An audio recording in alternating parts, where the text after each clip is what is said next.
Puji Tuhan, selamat pagi buat kita semua. Mengucap syukur kepada Tuhan Yesus yang sangat baik dalam kehidupan kita. Kalau kita masih ada sampai saat ini, saya percaya dan saya yakin itu semua berkat kebaikan Tuhan dalam kehidupan kita yang senantiasa menyertai orang-orang yang percaya kepadanya. Sebelum kita melangkah lebih jauh di hari yang baru ini, kita mau bekali kehidupan kita dengan firman Tuhan. Mazmur pasalnya yang ke-89 ayatnya yang ke-25. Kesetiaanku dan kasihku menyertai dia, dan oleh karena namaku tanduknya akan meninggi.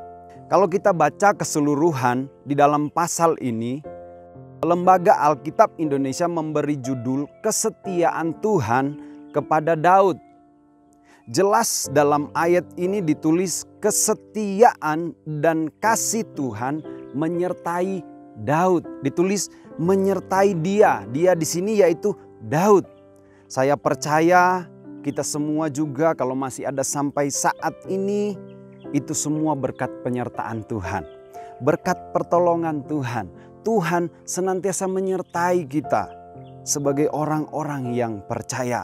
Tidak berlama-lama, saya menulis di sini ada 5 pribadi yang mengerti kalau Tuhan menyertai kehidupan mereka. Yang pertama yaitu Daud sendiri.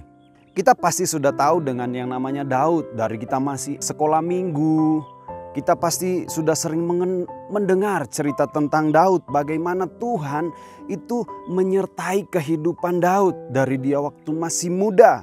Di dalam ayat 21 sampai ayatnya 24 berkata demikian. Aku telah mendapat Daud, hambaku, aku telah mengurapinya dengan minyak yang kudus. Maka tanganku tetap dengan dia, bahkan lenganku meneguhkan dia. Musuh tidak akan menyergapnya dan orang curang tidak akan menindasnya. Aku akan menghancurkan lawannya dari hadapannya dan orang-orang yang membencinya akan kubunuh.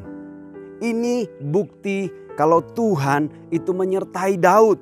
Kalau di dalam 1 Samuel 17 ayat 34 sampai ayatnya yang ke-37, di sana bercerita tentang Daud, bagaimana Daud itu mengalahkan Goliat. Dia bercerita kepada Saul, dia mau menghadapi Goliat pada waktu itu. Waktu itu sebenarnya Saul sangat tidak yakin melihat keadaannya Daud, sangat kecil. Tetapi Daud percaya dia disertai oleh Tuhan. Ini bukti hanya salah satu bahwa Tuhan itu menyertai Daud. Seorang Daud yang kecil, Daud yang cuma masih muda.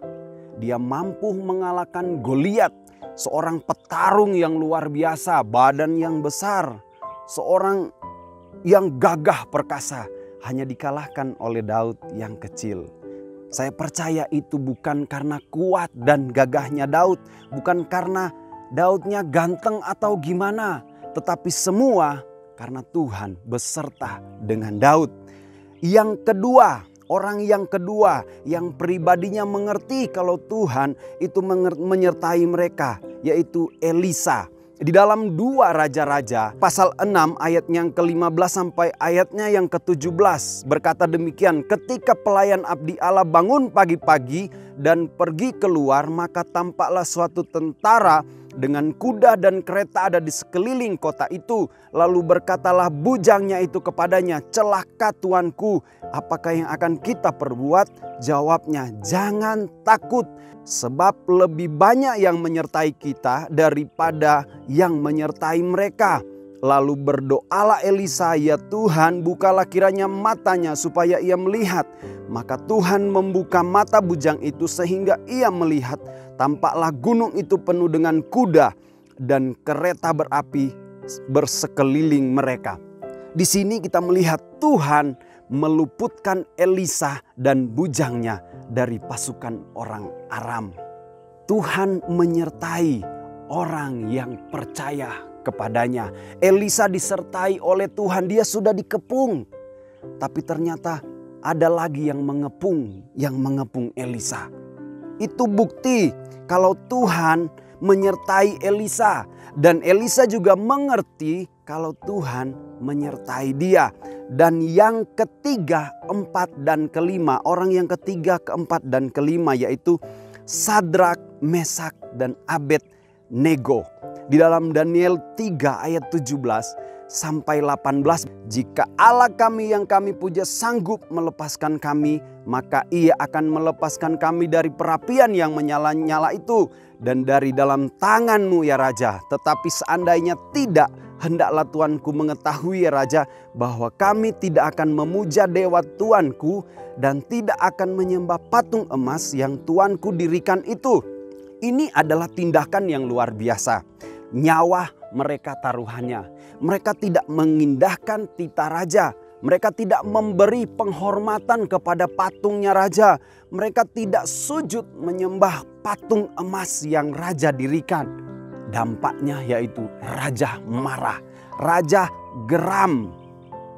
Mereka tahu akibatnya. Kalau mereka tidak mengindahkan titah raja, mereka akan dibunuh, mereka akan dimasukkan ke dalam perapian yang menyala-nyala. Bahkan di Alkitab ditulis itu ditingkatkan menjadi 7 kali lipat perapiannya. Tetapi mereka tidak mau mengambil keputusannya raja, yaitu menyembah patung yang raja dirikan. Singkat cerita, mereka itu lebih percaya kalau Tuhan yang mereka sembah itu menyertai mereka. Singkat cerita, mereka tetap dimasukkan ke dalam perapian yang menyala-nyala, yang dipanaskan 7 kali lipat. Ini sepertinya kok Tuhan membiarkan mereka itu masuk ke dalam perapian yang menyala-nyala. Tetapi memang Tuhan izinkan mereka masuk ke dalam perapian. Tetapi Tuhan meluputkan mereka dari perapian yang luar biasa. Inilah bukti penyertaan Tuhan buat orang-orang yang percaya kepada Tuhan. Orang-orang yang berharap kepada Tuhan. Mungkin ini juga terjadi dalam kehidupan kita. Tuhan izinkan masalah terjadi dalam kehidupan kita. Tuhan izinkan kita masuk di dalam perapian yang menyala-nyala. Tuhan mengizinkan kita menghadapi Goliat. Tuhan mengizinkan kita dikepung oleh masalah. Tetapi percayalah, Tuhan menyertai kita. Dan justru lewat perapian yang kita alami, lewat Goliat yang kita hadapi, lewat tentara yang mengepung kita, itu membawa kita kepada mujizat, membawa kita pada pemulihan. Itu bukti kalau Tuhan menyertai kita. Jadi percayalah, kalau kita sudah ikut Tuhan dengan sungguh-sungguh, Tuhan pasti akan menyertai kita. Tuhan memberkati kita semua. Kita berdoa. Kami mengucap syukur kepada Engkau Tuhan. Kami sangat berterima kasih kalau Engkau senantiasa menyertai kami. Setiap orang-orang yang percaya dan berharap kepada Engkau Tuhan. Kami sangat berterima kasih. Siapa kami Tuhan, sehingga Engkau senantiasa menjaga, melindungi, menyertai kami Tuhan. Dan pagi hari ini Tuhan kami berdoa kepada Engkau. Kami mau serahkan bangsa dan negara kami ke dalam tangan-Mu.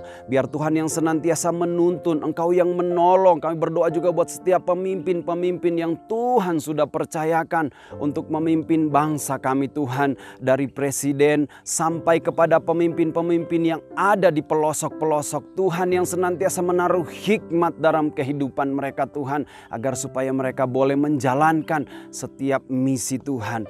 Terima kasih Tuhan, terima kasih. Kami berdoa juga buat setiap umat-umat-Mu yang ada di GPDI COTW Temanggung. Tuhan, apapun masalah mereka saat ini, apapun yang mereka hadapi saat ini Tuhan, kami mau serahkan semuanya ke dalam tangan-Mu Tuhan. Engkau memberkati, Engkau turut campur tangan dalam semua yang mereka hadapi. Kalaupun ada saat ini dalam kelemahan tubuh, Tuhan pulihkan, Tuhan kuatkan. Kalaupun ada saat ini yang ada dalam kesakitan, Tuhan yang menderita kesakitan, Tuhan kami panggil nama-Mu di dalam nama Tuhan Yesus Kristus. Engkau jamah dan Engkau sembuhkan Tuhan kehidupan mereka. Kami berdoa juga setiap hamba-hamba-Mu yang Tuhan percayakan melayani di gereja kami GPDI COTW Temanggung, dari Bapak dan Ibu Gembala, setiap staf yang ada, pengerja-pengerja, bahkan setiap hamba-hambamu yang melayani Engkau Tuhan. Tuhan senantiasa menaruh hikmat yang daripada Tuhan, urapan yang baru yang daripada Tuhan, Tuhan anugerahkan dalam kehidupan mereka Tuhan. Terima kasih Tuhan, seluruh kehidupan kami serahkan ke dalam tangan-Mu. Kami percaya penyertaan Tuhan sempurna dalam kehidupan kami. Mengucap syukur di dalam nama Tuhan Yesus Kristus. Haleluya. Amin.